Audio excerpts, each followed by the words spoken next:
में खड़ा हुआ था, राहुल गांधी एक एमपी को धक्का लगा, मेरे ऊपर गिर पड़ा और मैं नीचे गिर गया।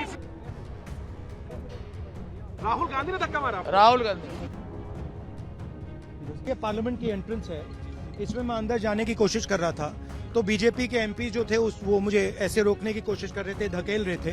संसद में संविधान और बाबा साहेब अम्बेडकर के मुद्दे पर पक्ष और विपक्ष आमने सामने आ गए। संसद में कार्यवाही शुरू होने से पहले पक्ष और विपक्ष के सांसदों में धक्का मुक्की हो गई। भारतीय जनता पार्टी के सांसद प्रताप चंद्र सारंगी चोटिल हो गए। सारंगी ने दावा किया, मैं खड़ा था तभी राहुल गांधी ने एक सांसद को धक्का दिया, वो सांसद मेरे ऊपर गिर गए, फिर मैं गिर गया। लंबा गैप में खड़ा हुआ था, राहुल गांधी एक एमपी को धक्का लगा, मेरे ऊपर गिर पड़ा और मैं नीचे गिर गया। किसने धक्का मारा? राहुल गांधी ने?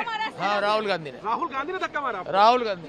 बीजेपी सांसद प्रताप सारंगी के आरोपों पर राहुल गांधी ने कहा कि मैं अंदर जा रहा था, मुझे बीजेपी के सांसद धमका रहे थे, उन्होंने मुझे धक्का दिया, लेकिन हमें धक्का मुक्की से कुछ नहीं होता।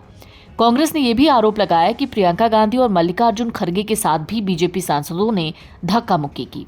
शांत हो जाए, आपके कैमरा में होगा। ये पार्लियामेंट की एंट्रेंस है, इसमें मैं अंदर जाने की कोशिश कर रहा था तो बीजेपी के एमपी जो थे वो मुझे ऐसे रोकने की कोशिश कर रहे थे, धकेल रहे थे और मुझे धमका रहे थे, तो वो हुआ है बस।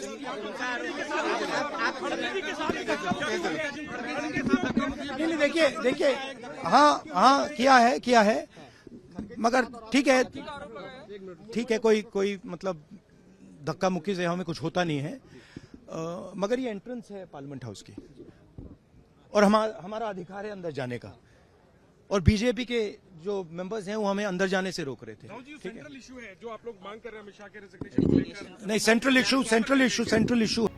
लेकिन अब इन सब के बीच में आज हम आपको बताने जा रहे हैं कौन है प्रताप सारंगी। प्रताप सारंगी दूसरी बार के सांसद हैं। वो ओडिशा के बालासोर से सांसद हैं।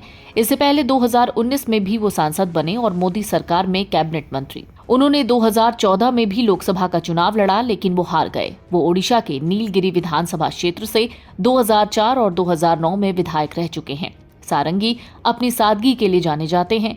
वो सफेद दाढ़ी रखते हैं, कई बार झोला भी रखते हैं। बालासोर और मयूरभंज के आदिवासी इलाकों में उन्होंने कई स्कूल बनवाए हैं।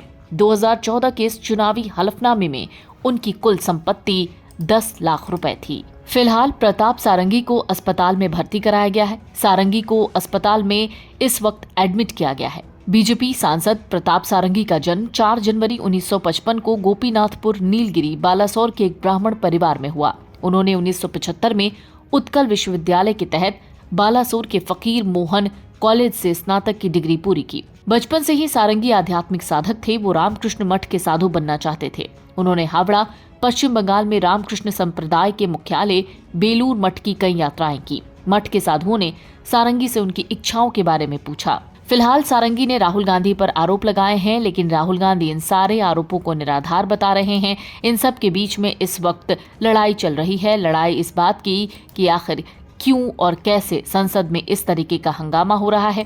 लेकिन इन सब के बीच आपको ये जान लेना चाहिए कि पूर्व केंद्रीय मंत्री प्रताप सारंगी को ओडिशा का मोदी कहा जाता है। प्रताप सारंगी अपने सादगीपूर्ण जीवन और प्रचार की अनूठी शैली की वजह से चर्चा में रहे हैं। प्रताप सारंगी पहली बार तब सुर्खियों में आए जब उन्होंने साइकिल से चुनाव प्रचार कर अपने अरबपति प्रतिद्वंदी को चुनावी लड़ाई में मात दी। साल 2019 के लोकसभा चुनाव में बीजेपी ने प्रताप सारंगी को बालासोर सीट से मैदान में उतारा था। प्रताप का मुकाबला बीजू जनता दल के रविंद्र कुमार जेना से था। Video desk Amar Ujala dot com. अगर आप ये वीडियो YouTube पर देख रहे हैं तो हमारे चैनल को सब्सक्राइब कर बेल आइकन दबाएं, और Facebook पर देख रहे हैं तो हमारे पेज को लाइक करें। 8 मिलियन प्लस सब्सक्राइबर, आपके इस भरोसे के लिए बहुत धन्यवाद।